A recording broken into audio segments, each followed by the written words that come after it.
Okay, let's dive right in. Today we're tackling necrotizing enterocolitis, NEC.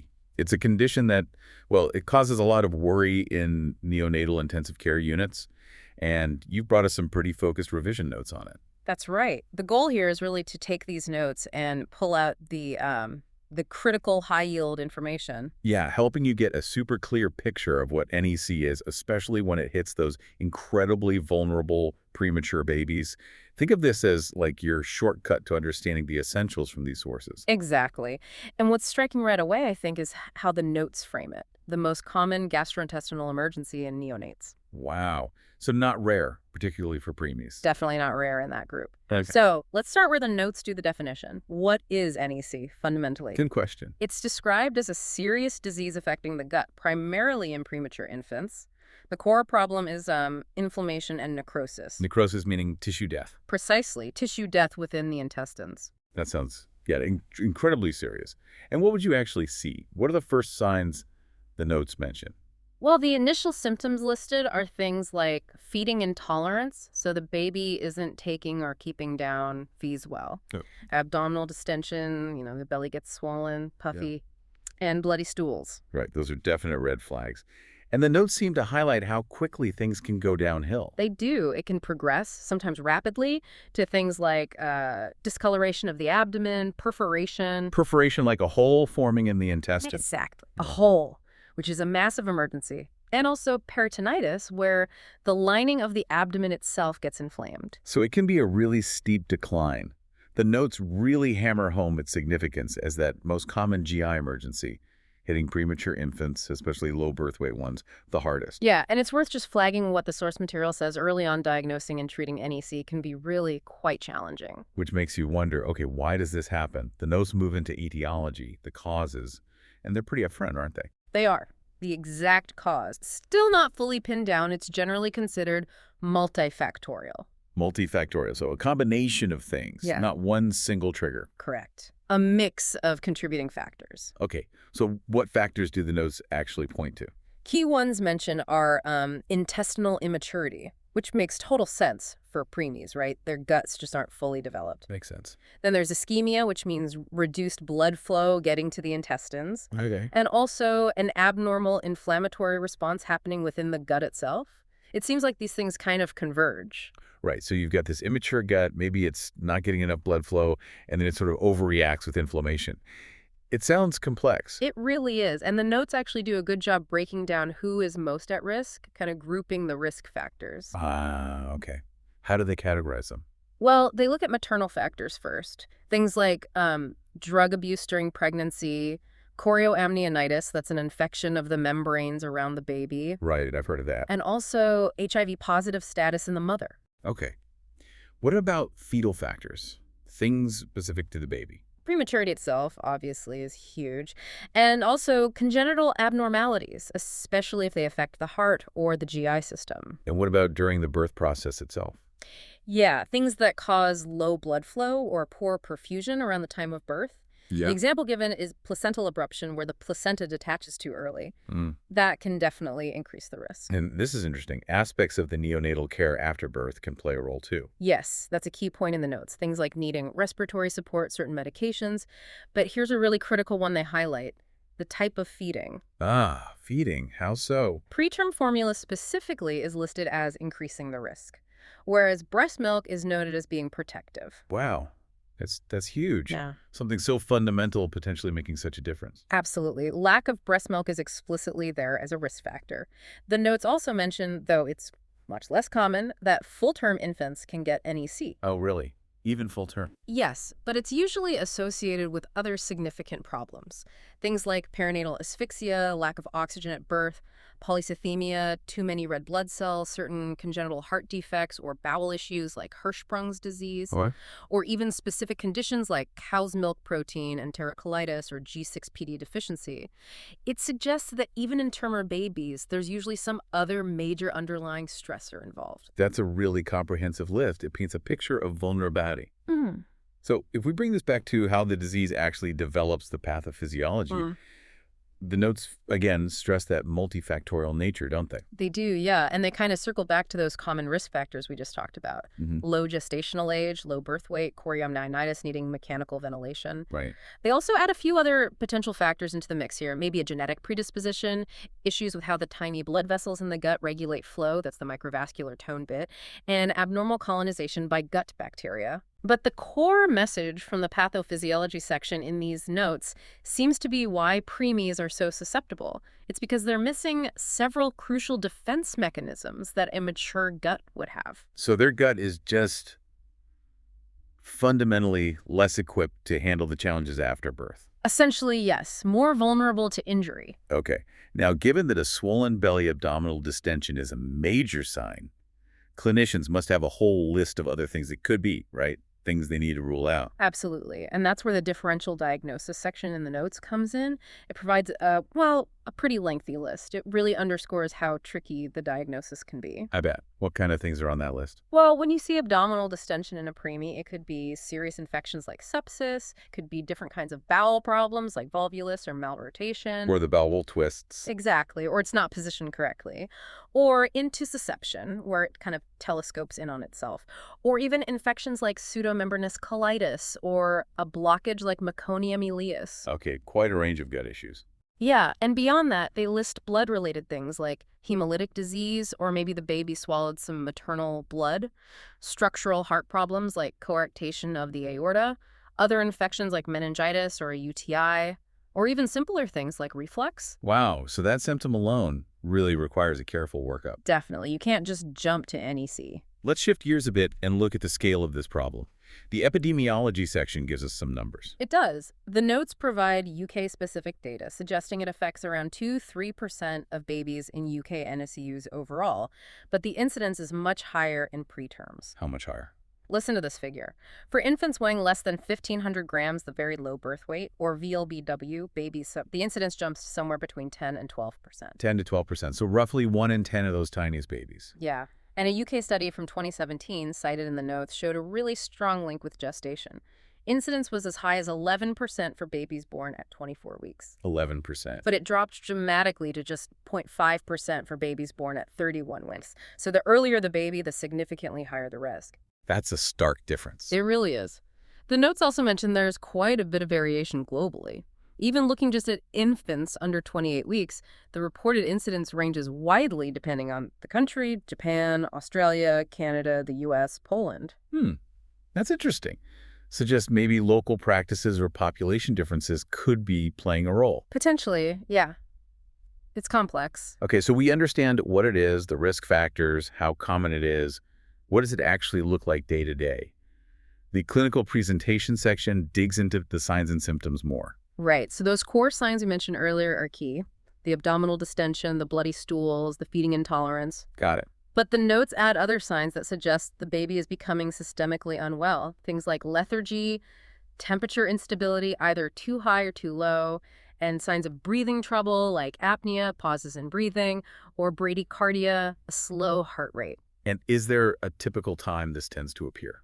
For preemies, the notes say it often shows up around the 3rd week of life. But it's variable, could be earlier, could be later. And a really important point the notes make is that the symptoms can be quite variable and sometimes non-specific. That's part of the challenge. Right. So what might a clinician find on examination? They might actually see loops of bowel through the thin abdominal wall. They might notice changes in the stool pattern or consistency, obviously the blood we mentioned. Bilious vomiting is a worrying sign, that green or yellow bile vomit.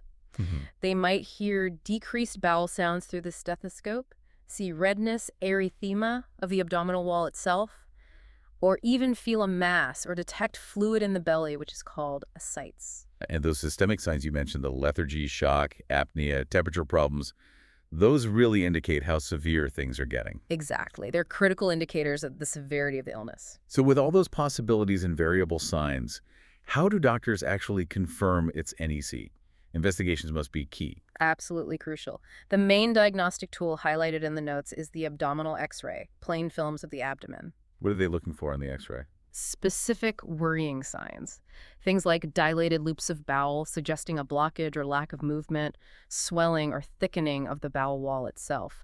And then the sort of classic finding, pneumatosis intestinalis. Pneumatosis, that sounds technical. What is it? It's basically gas within the wall of the intestine, not inside the bowel lumen where it should be, but in the actual tissue of the wall. It's a really strong indicator of NEC. Okay, gas in the bowel wall. Got it. Any other key X-ray findings? Yes, the really severe ones, pneumoperitoneum, that's free air floating around in the abdominal cavity outside the bowel, that almost always means a perforation, a hole. Right, the emergency scenario. Exactly. And they also look for gas in the portal vein system, the veins draining blood from the gut to the liver. That's another poor prognostic sign. Okay, X-rays are central. What about blood tests? Vital, too. Mainly for monitoring inflammation markers like C-reactive protein or CRP and checking for acidosis, too much acid in the blood. And are there blood results that suggest really severe disease? Yes, the notes mention things like severe or persistent low platelets, thrombocytopenia, low white blood cells, specifically neutrophils neutropenia, or problems with blood clotting known as coagulopathy. They also mention tracking CRP levels serially can help monitor for later complications like strictures or abscesses. Makes sense. What else? Stool cultures might be done looking for specific pathogens, and ultrasound is mentioned as a useful tool, partly because it avoids radiation. What can ultrasound show? It can give a good look at the bowel wall thickness and its appearance, check for fluid collections, assess whether the bowel is moving peristalsis, and even look at blood flow using Doppler. Okay. Any other imaging?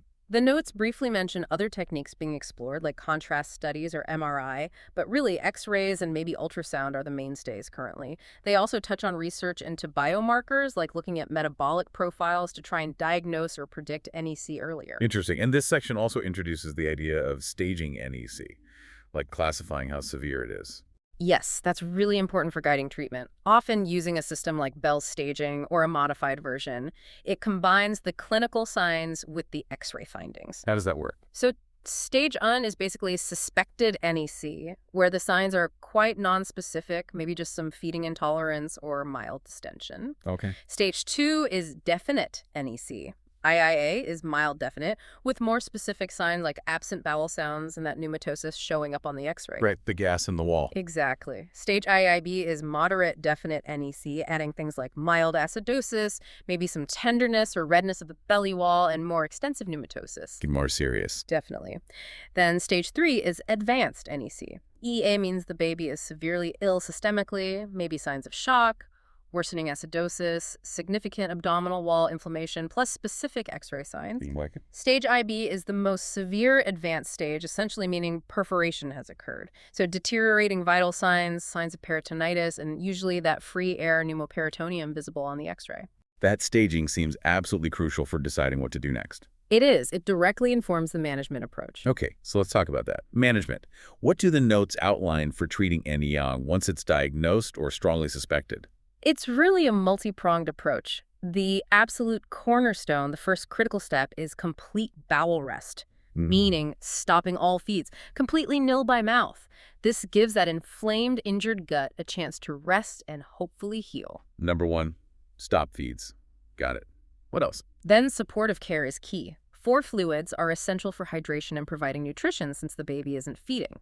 Antibiotics are started immediately. What kind of antibiotics? Usually a broad-spectrum combination given intravenously, often for 10 to 14 days, to cover potential bacterial culprits. And supportive care also includes pain relief analgesia. Makes sense. What about for the more severe stages? Well, for more severe cases, particularly stage 3, management often involves surgical intervention. If the baby is having significant breathing problems like apnea, they might need to be intubated and put on a ventilator. Right. And feeds, when they're eventually restarted, it's done very gradually, often only beginning 7 to 10 days after the gut seems to be recovering. Okay. The notes go into a bit more detail on specific interventions too, right? They do. So that nil by mouth is strict. Often an NG tube nasogastric or OG tube orogastric is placed not for feeding but for suction. Suction, why? To continuously drain air and fluid from the stomach and upper intestine. It helps decompress the bowel and reduce distension. Antifungals might be considered if the baby's been on antibiotics for a long time or isn't responding as expected. If there's significant fluid buildup in the abdominocytes, they might need to drain it with a needle, which is paracentesis. If the baby goes into shock, they'll need intensive support, potentially medications called vasopressors to maintain blood pressure, and treatment for complications like DIC, that clotting problem. And surgery. When is that typically needed? Surgery is generally indicated if there's clear evidence or high suspicion of perforation that free air on X-ray, or if there's concern that part of the bowel has become necrotic, meaning it's dead tissue that needs to be removed. Okay. Is surgery the only option then? The notes mention peritoneal drainage as a less invasive alternative, especially for very small or unstable babies. It involves placing a drain into the abdomen, but they do add that more research is needed to really compare its effectiveness against primary surgery. I see. And recovery, you mentioned restarting feeds slowly. Yes, very slowly and cautiously, typically waiting until about 7 to 10 days after the pneumatosis on X-ray has resolved, suggesting the acute inflammation is settling. It sounds like an incredibly intense period medically and sometimes surgically. What's the outlook? What does the prognosis section say? Yeah, the notes are quite sobering here. The mortality rate is significant. It's quoted as ranging from 20% to 30%. Wow, up to nearly a third don't survive. It's a very serious condition. And even for those who do survive, there's a substantial risk of serious long-term complications. That's right. Things like intestinal strictures. These are narrowings that can form in the bowel as it heals, potentially causing blockages later on. Okay. Short bowel syndrome is another major one. If a large amount of intestine had to be removed surgically, the baby might not have enough left to absorb nutrients properly, leading to lifelong dependence on IV nutrition or complex feeding regimens. That sounds incredibly challenging. It is. And unfortunately, neurodevelopmental disabilities are also listed as a potential long-term complication for survivors of severe NEC. Oh, dear. So the impact can extend beyond the gut. Yes.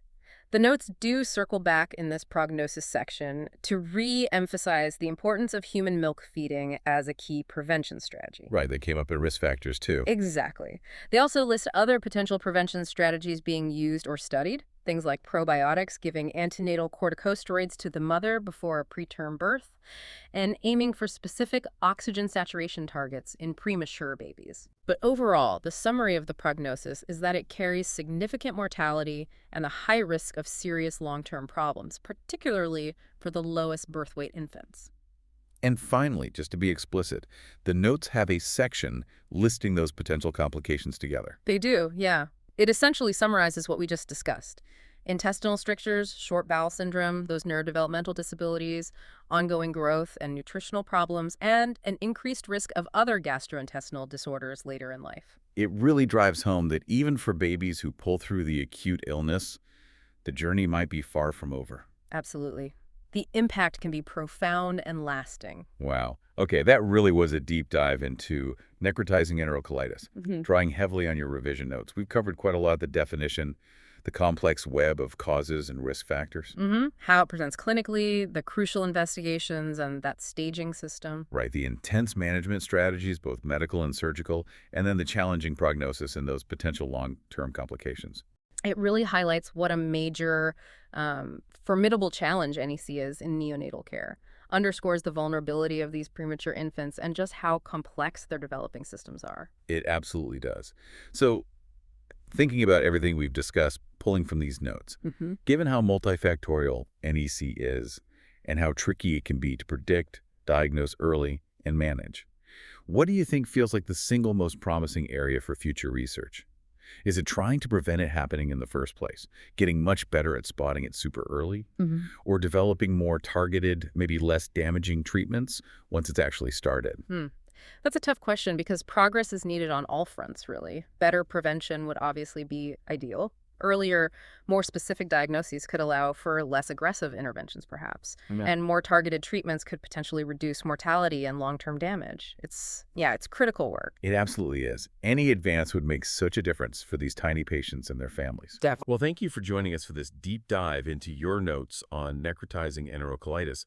We really hope going through it this way has helped clarify and consolidate this complex, important topic for you.